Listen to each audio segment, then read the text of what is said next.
Good morning, everyone. Good morning. My name is Terry Watkey, and I direct the Imago Film Festival here at Judson University. I want to welcome you to this preview day chapel here at Judson. Boot it up. The Imago Film Festival takes place every spring here at Judson, and we are currently going into our 12th year. It is Judson University's film festival, and that means it's a Christian film festival. Now, to explain what that means, it doesn't mean that every single film we show features good Christians who somehow get the upper hand over evil atheists. Because we feel that might simplify the Christian experience a little too much. Generally speaking, when it comes to the films that we show, we try to feature films that represent the desperation and the wonder and the beauty of this life, and allow us to see it through the lens of both religion and ethics. One of the ways that we are encouraged to view things in that way is by the speakers that we invite from around the nation. And today we're going to give you a little slice of the Imago Film Festival by showing you a fantastic short film called The Butterfly Circus, and by allowing you to hear from one of its stars, Doug Jones. We are showing this film for a couple of reasons. One, because it is exactly the kind of film that we show at the Imago Film Festival. But also, it allows us to continue to deal with some of the themes that we've been developing so far this semester in chapel. It deals with identity issues. It deals with the way that our vision of God determines our vision of self, determines our vision of what we do. And last but not least, it allows us to have a certain amount of synergy between events here at Judson University. Because it also stars Nick Vujicic, who will be here tonight for the World Leaders Forum Inspirational Series. So, when it comes to introducing a film, I always feel it's best to have someone like the writer or the director here to give an introduction. Well, we lucked out because the writer and director are one person, and he is here with us today. So please join me in welcoming Joshua Weigel.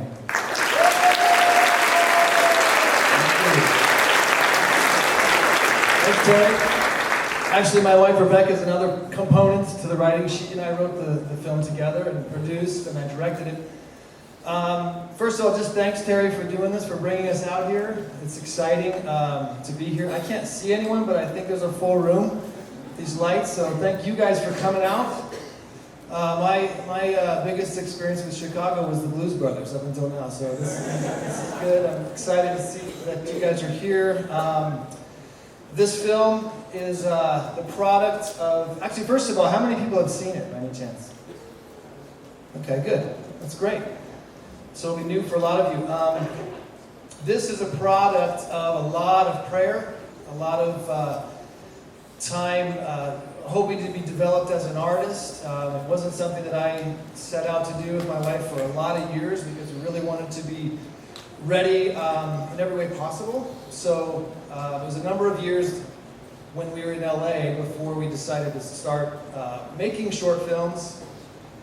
So we benefited from a lot of people. We benefited from the help of an incredible cast. Some of them you'll see Doug Jones here, and Nick Vujicic as well, and lots of miracle stories in getting this thing made. And for any filmmakers out there, as you'll learn, that's what you need. You need a lot of miracles sometimes to get these things off the ground, and this is a film that we experienced that with. So the heart of this is, from what I understand, is very similar to Terry, in the sense that we're not setting out to make films that maybe are overtly faith-based so much, but that they really embrace what our faith is about, that appreciate the art form first, and hopefully from that place we can create something meaningful, powerful, interesting, and entertaining. So those were all the goals. And again, it's something I hope you enjoy. We're developing into a feature film that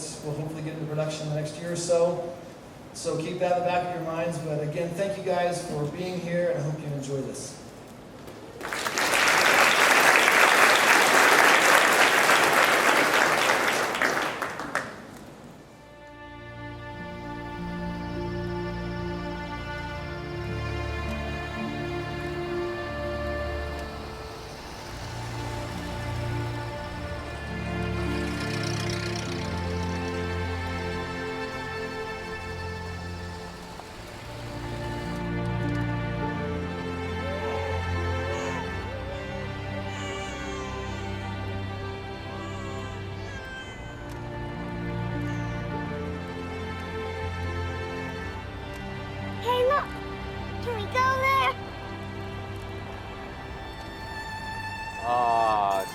breaking my heart. We're all the circus you need, kid. But they have rides. Tell me, Mr. Mendez.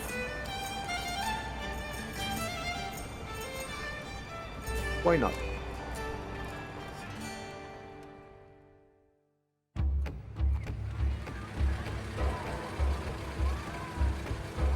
Let's go.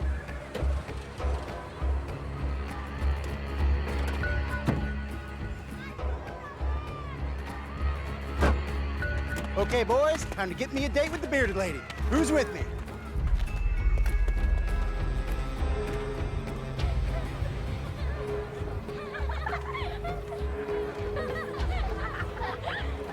Great riches, come, sit down. I tell you all about your fate. Great riches, come. They're gonna come get you now! You are my little boy. I'm gonna get you if I can! Come on in, ladies and gentlemen. We have the best freak show in town. Mr. Pete Robinson. You got the Limitless Dance. Step right on in. Come on in, ladies and gentlemen. You got Baby Lulu. Mr. Pete Robinson. The Limitless Dance. Come on in, ladies and gentlemen. Come on in. We have the best show in town. Come on in. Come on in. We have the best freak.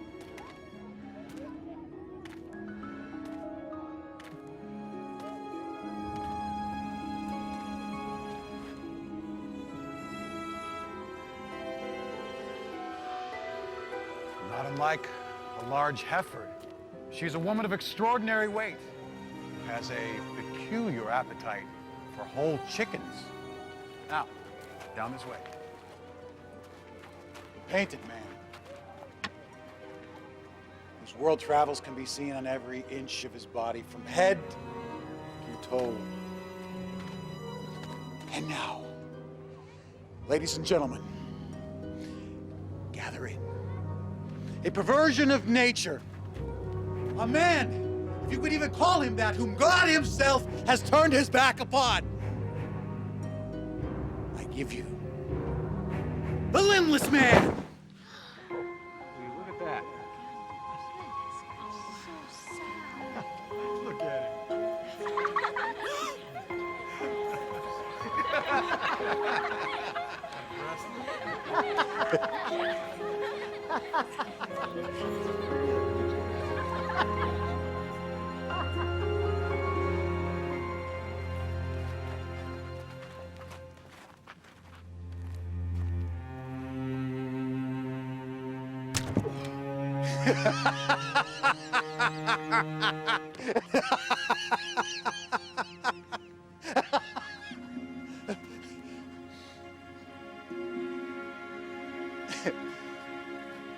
Move along, kids.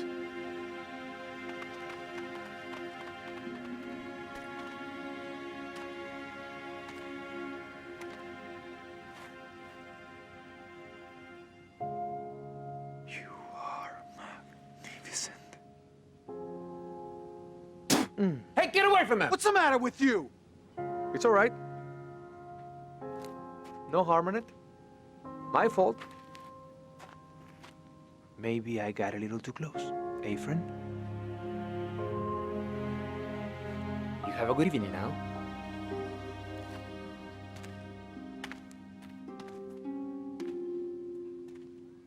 You better get a hold of yourself before the next show, gimp.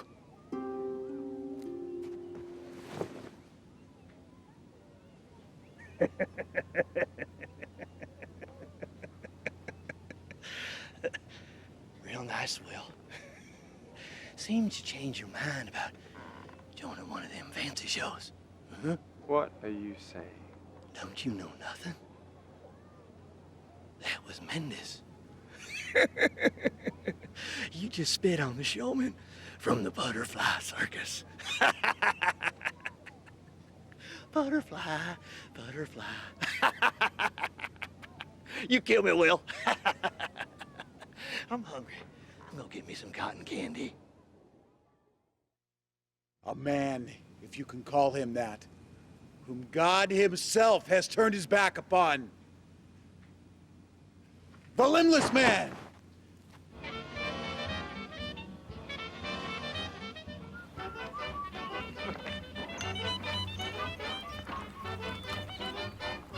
Muy bien.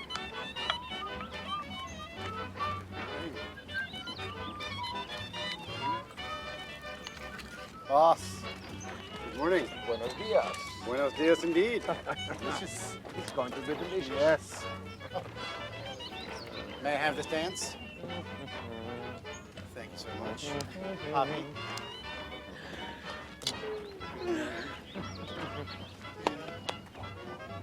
Would you get my trunk? It's so heavy. But it's easier for you because you're so strong. Ah! There's a dead man in the truck! What?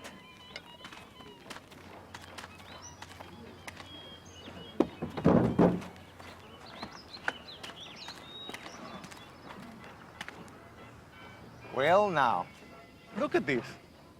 This is wonderful. Come on over by the fire, warm up a bit, little man.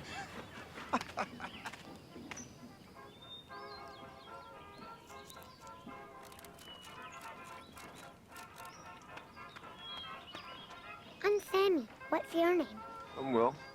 Where's your arms and legs? Sammy. What, Mama? Is he gonna be in our circus now? Maybe I will. Hold on a minute. We don't have a sideshow here. What do you mean? Every circus has one. People come from all over the place to see us. And why do they come, Will?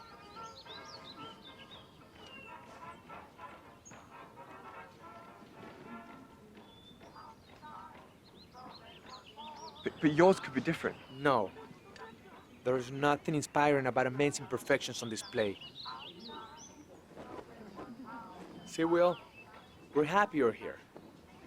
And you can stay as long as you like. But I do run a different show.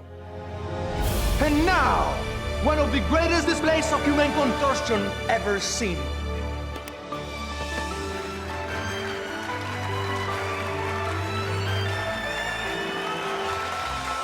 It is my pleasure to introduce Anna, Queen of the Air.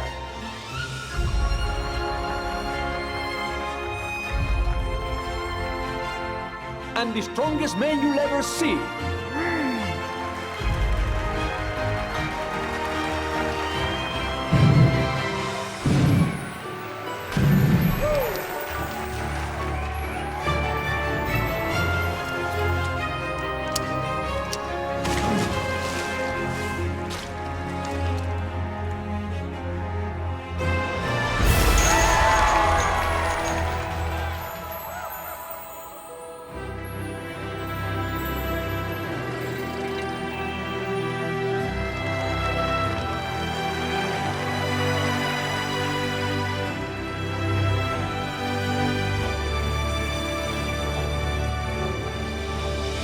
The master of the flying trapeze and the oldest performer in the air, Papi!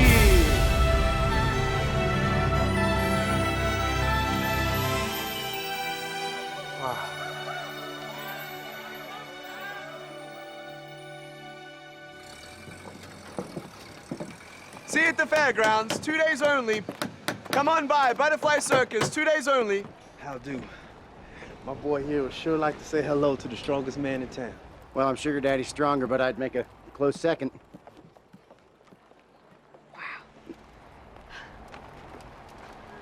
Are you in the show too, mister? No, not exactly. Oh.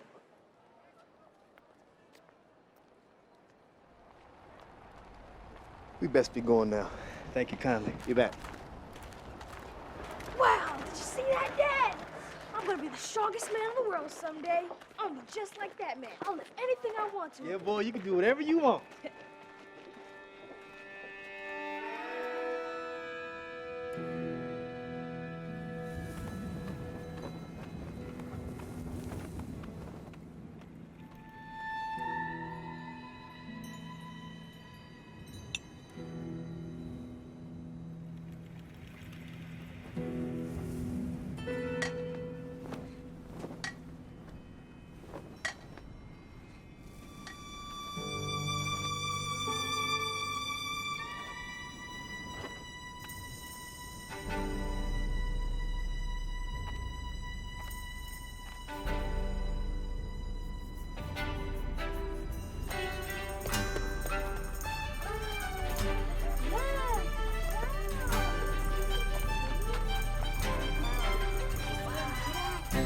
Ladies and gentlemen, girls and boys, what this world needs is a little wonder.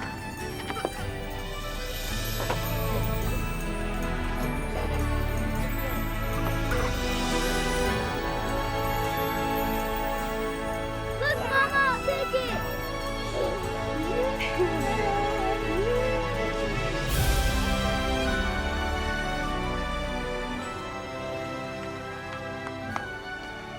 Splendid, isn't it? The way they move, full of strength, color, and grace. They're astounding. But you? Cursed from birth. A man, if you can call him that, who God himself turned his back upon. Stop it! Why would you say that? Because you believe it. But if you could only see the beauty that can come from ashes. Wait! I'll blow you down, I swear I will!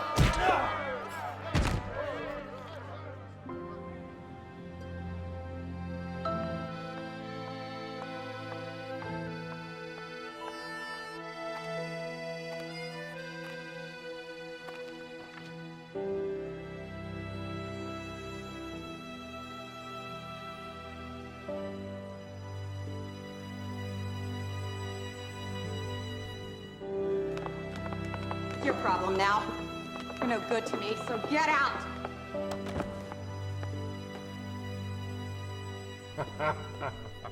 You're good enough for me, Dollface. Here you go.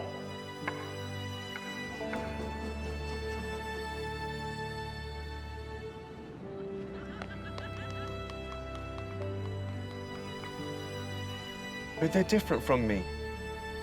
Yes, you do have an advantage. The greater the struggle, the more glorious the triumph.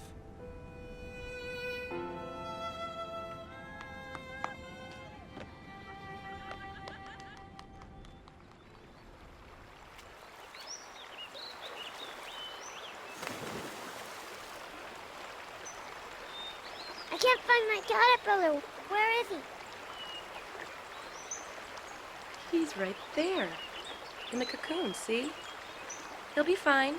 You won't even recognize him when he comes out. Oh, wow.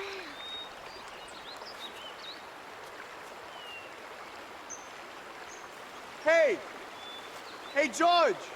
Poppy! I need help to cross! Can anyone help me?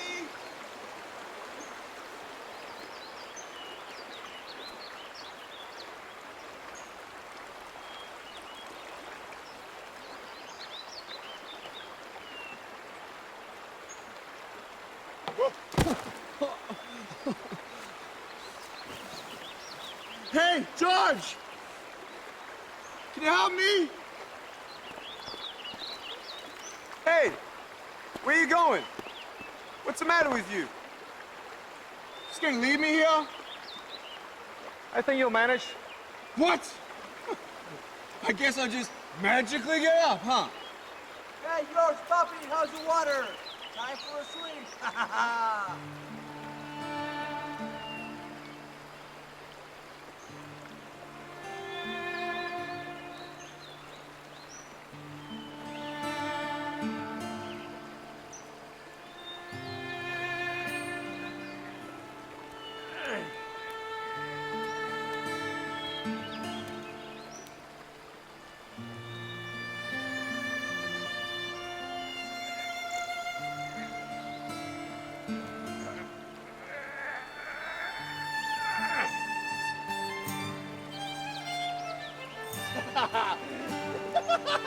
Woo! Woo! Look! Hey! Woo!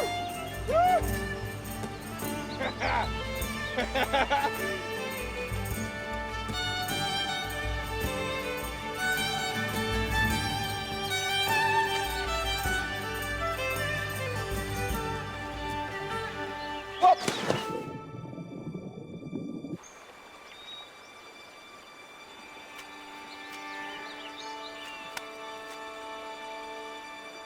Hey, Will, you coming in?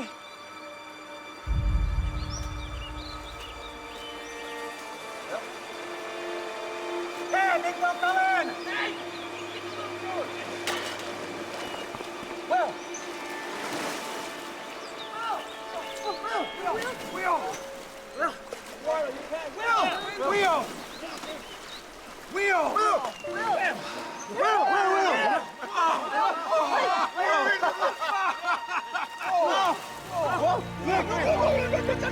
Look, I can swim!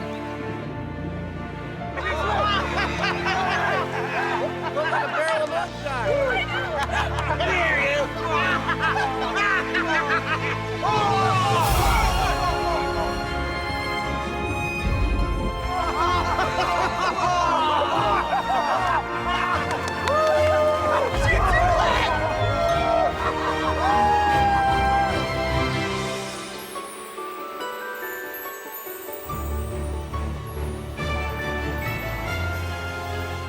Your eyes will witness this fine evening our bravest soul as he cheats death by ascending 50 feet into the air and leaping into this pool of water.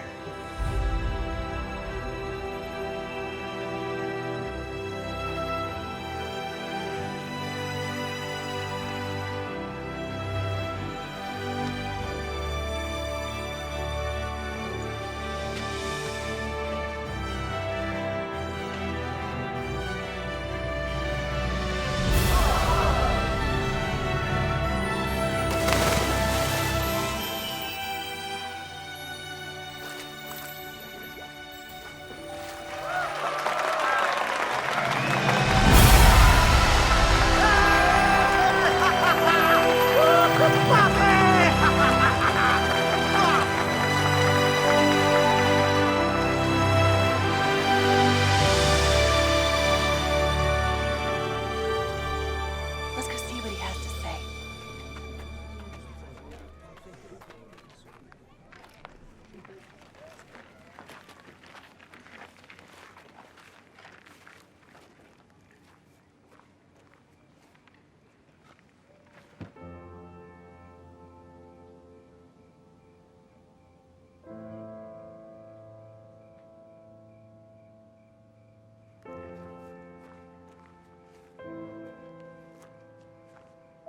Thank you. Wow, how'd you do that, mister? Were you scared? It was so high. I'll try. I can do it. Sweetie, you can do anything. Did it hurt when you hit the water?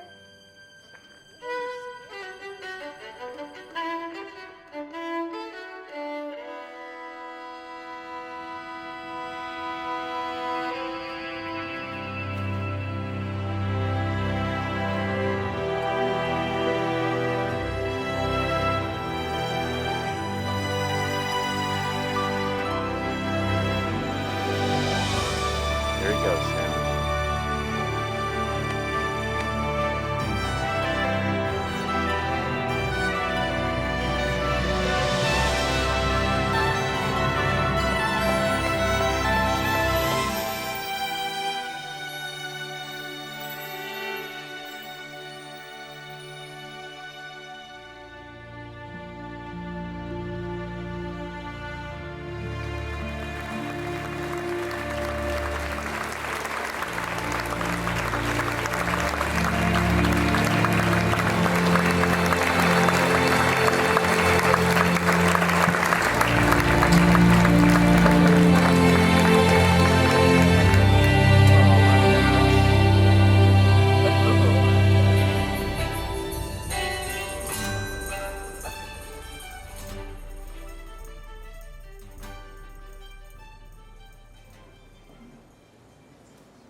And now, as promised, we'll be hearing from Doug Jones. I think it's important to notice when it comes to the roles that Doug Jones is famously associated with, you don't often see him like you do in the Butterfly Circus with his face all naked.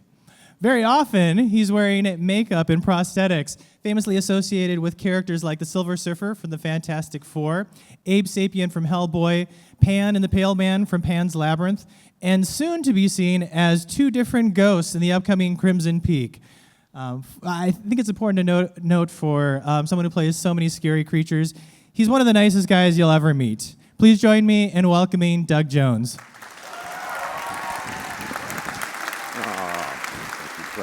Thank you, Precious. Hi. Thank you. Hi, isn't it great to see me? I know. I know what you're thinking. That's the most handsome man I've ever seen in my life. It's true. I know. I get it all the time. I'm kidding. I'm so kidding. Oh, and look at, I love all these legs hanging out here. It looks like I'm talking in a prison. Hi. Yeah, stick it out, you guys. You can make it full term. Anyway, gosh, this is a tough act to follow. I'm sorry for hi, Craig. This film was such a joy to be a part of because it resonated with me so much, as it resonates with anybody who watches it. I think you can nod your heads and say yes. You can find a piece of yourself in this. We all, at some point in our life, have felt like the odd man out, like we're the one. We're the one that's being made fun of. We're the one that doesn't fit in. We're the one that has flaws, right? We all know our flaws better than anybody else does. And we even sometimes create flaws that aren't even there. And this film is an empowering piece of work that tells us, not so flawed after all. I for so long, being a tall, skinny, goofy guy as a kid, I was told by other kids and my older brothers that I was flawed and that I was goofy and that I wasn't right.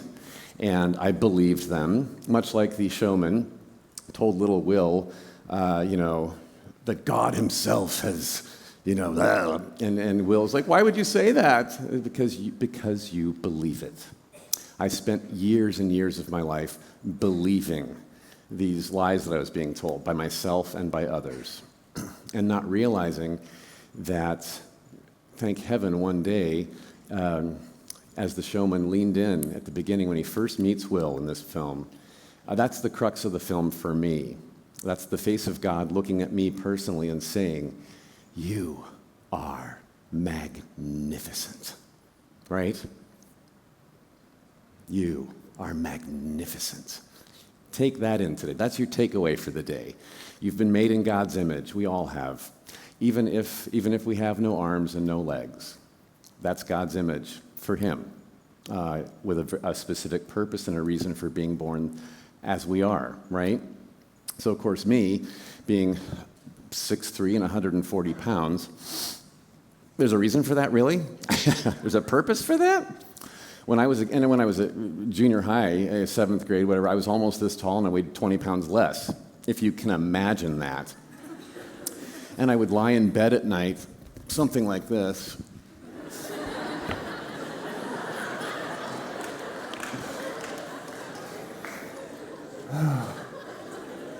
And I would simply pray, oh God,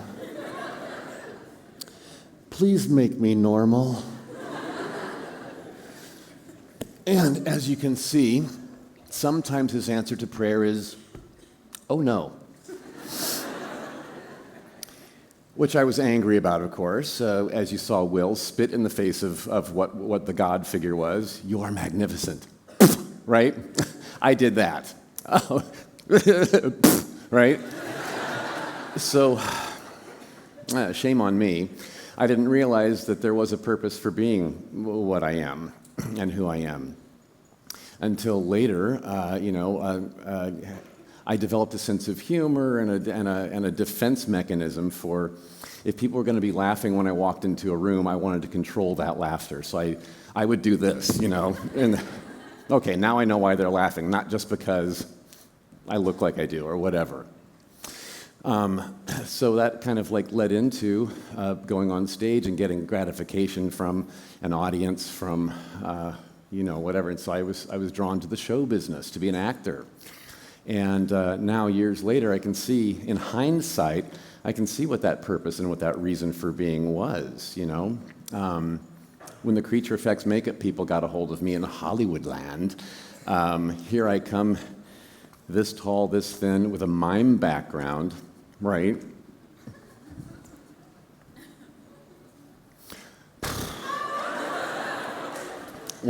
That's a talent, some people think, but thank you. Oh, don't encourage me. So apparently, those miming skills and contorting skills, which you saw in the film, for those of you who haven't made the connection yet, I was Otto, the circus contortionist, in that very fetching blue leotard.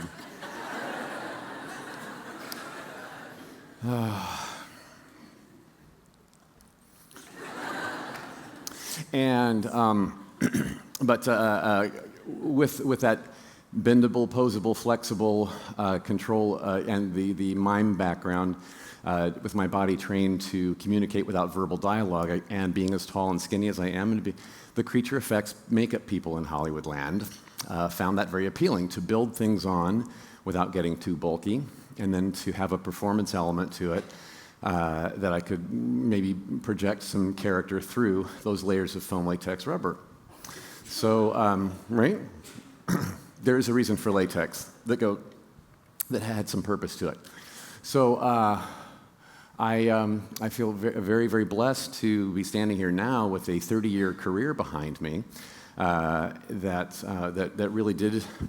Now I can see in hindsight, there is a sense of purpose. We all, no matter what we feel our flaws are, they might be strengths, really, in the end. You might have a very specific reason for these flaws you think you have. I had no idea that one of the credits he left out was a current Terry Wonke. Isn't he precious? Right, we love him. Currently, 'tis the season for Hocus Pocus as well. I was Billy Butcherson in that. If you know that Halloween movie, I was the goofy zombie. Right, that was me. Yeah, another good use of tall, lanky floppiness. And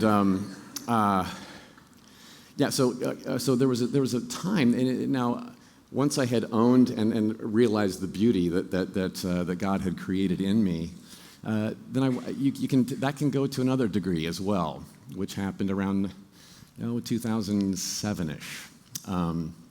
I had a string of boom chicka boom chicka boom with some success. And with successful movie career comes a lot of attention, a lot of demands on your time, and a lot of self-promotion that you have to do as a part of the machine that you're a part of now.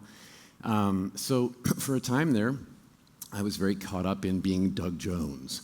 After Hellboy 1 had come out in theaters. After that, Guillermo del Toro, the famous director, came back for me after directing that to put me in Pan's Labyrinth as the Faun and the Pale Man. And the Pan's Labyrinth ride took me through everything from the big film festivals like New York and Toronto and Cannes, all the way to through a theatrical run that was very successful, and an award season. I ended up at the Oscars that year, representing the film as the only American actor in the movie that spoke English as a first language. They wanted me on the red carpet doing promotion for the film. My life had changed when I realized I'm at the Oscars and I'm being interviewed by Joan Rivers, on a red carpet of this nature, with being beamed around the world. That's when you realize your life has changed a little bit. And then later that same year, Fantastic Four: Rise of the Silver Surfer came out, and I played the title character of the Silver Surfer. And then I went into filming Hellboy 2: The Golden Army. So I was having that kind of a season where it's like I'm on, and people are expecting an awful lot of me, and I have to be this Doug Jones thing, whatever that is.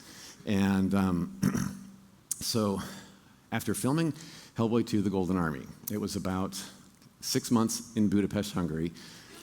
A lot was expended from me for that shoot. We were working 6 days a week, about 18 hours a day. I was sleeping 4 hours a night, and just a piece of my soul was missing by the time I got done with that film. I got home from that and in late 2007, and then we went right into filming a movie called Quarantine, and then Christmas happened, and then New Year's happened, and then January 2nd, Mrs. Laurie is back at work. I woke up by myself in our house, and my calendar was empty for the year of 2008. for the first time in like 3 years, I had nothing coming up. I was, what happened? And I woke up feeling empty, depressed. It set in right away, this depression thing, because I've been defining I had allowed the definition of Doug Jones to become Doug Jones, this person that is in movies, and now I had nothing on my calendar to back that definition up. It was very depressing all of a sudden. I couldn't come out and play. I couldn't answer emails. I couldn't answer the phone. I just kind of sat at home going, and gosh, so a couple weeks go by, and I go back to the gym. I thought, I'm going to go to the gym and move my body. That always helps, right? That always helps feel better. See, you feel better watching me, don't you? I know. So I'm at the gym, and I often go late at night, like 2 in the morning, because it's a 24-hour fitness. And I'll go to the aerobics floor after the classes are done, and that's where I kind of work on my character things too. If I've got a movie coming up or something, I'll kind of look in the mirrors and figure out, how does this guy walk or whatever. So I was back in that space again, and I'd done some weight work, and I was now in there kind of doing I was going to do some stretches and things on the floor, and I ended up just kind of sitting there like this, looking at myself in a mirror, and I burst into tears. And it struck me by surprise. I didn't have any idea I was that depressed. And when I looked in the mirror and tears running down my face, I realized why. The reflection of that person, I had no idea who he was. I knew Doug Jones. I knew the Doug Jones I'd been talking about and promoting for 3 years, but I'd lost all sense of Dougie. I didn't know who Dougie was anymore. And, yeah. Now, being a Christian, I had some resources. And I realized that just like the showman leaned into Will and said, "You are magnificent," right? I felt that from the God who made me once again, where he leaned into me and said, "You are magnificent. I made you in my image. And I have so much more that defines me than just Doug Jones, film actor," right? I'm also, number one, a child of God. I'm his creation. I'm also a son. I'm a brother. I'm an uncle. I'm a husband. I'm a friend. I'm a mentor to some, mentee to others. So many different things define me. So many different things define you. You know, you have so many qualities and things in your life that go so far beyond your job, you know, or your activity that day. So that's what brought me back back up on top again, and brought my spirit back, was realizing that my sense of identity was not in myself or what other people say about me, but in what God made in me. That's where my identity lies. That's where your identity lies. And that's where it starts. So thank heaven for that. And so on we go, onward and upward. And now, of course, my calendar filled back up again immediately, and it always has. I've more stressed now than I've ever been in my life, because I don't have any time at home. But I did learn something very valuable with that season of life, that whenever it gets too crazy, is to remember that moment when God leans into your face and says, you are magnificent. I said so. I made you, right? Let's take that message from him today. Well, I'm going to wrap it up here. Thank you so much for having me. And tonight, of course, for you ticket holders anyway, and those who don't have a ticket to the tonight's show, or night's doings, it's the World Leaders Event of Hoo-Ha and Hee-Hee or something. What's it called? It's a thing. It's okay. Star of the film, Nick Vujicic, will be here tonight speaking, so I'll have the honor of introducing him tonight. So more to come on that, and thank you so much for letting me bend your ear today and letting me be a little bit goofy in front of you. And if I may end in a little prayer, And as my brother, the seminarian, says, if I could have every eye bowed and every head closed. I think he got that wrong, but if you would. Dear Heavenly Father, hi, it's just us. We want to thank you so much for creating us and for making us in your image. Please let us never embarrass that image. Guide us, guide our steps. Help us realize the purpose we were put here for, that you put us here for, the reason for being. And Lord, thank you for your relationship with us, and for those here today who may be questioning that relationship, that they find you, that you find them, meet them at the time and place where they'll be able to hear your voice and to complete that connection. Guide us on our way through the day and through tonight's events and through the weeks ahead in all of our responsibilities and all the talents and gifts that you've given us. Help us use them to your glory, and thank you for them. In the name of Jesus, amen. Okay, get out of here. Get out of here. Thank you. Thank you.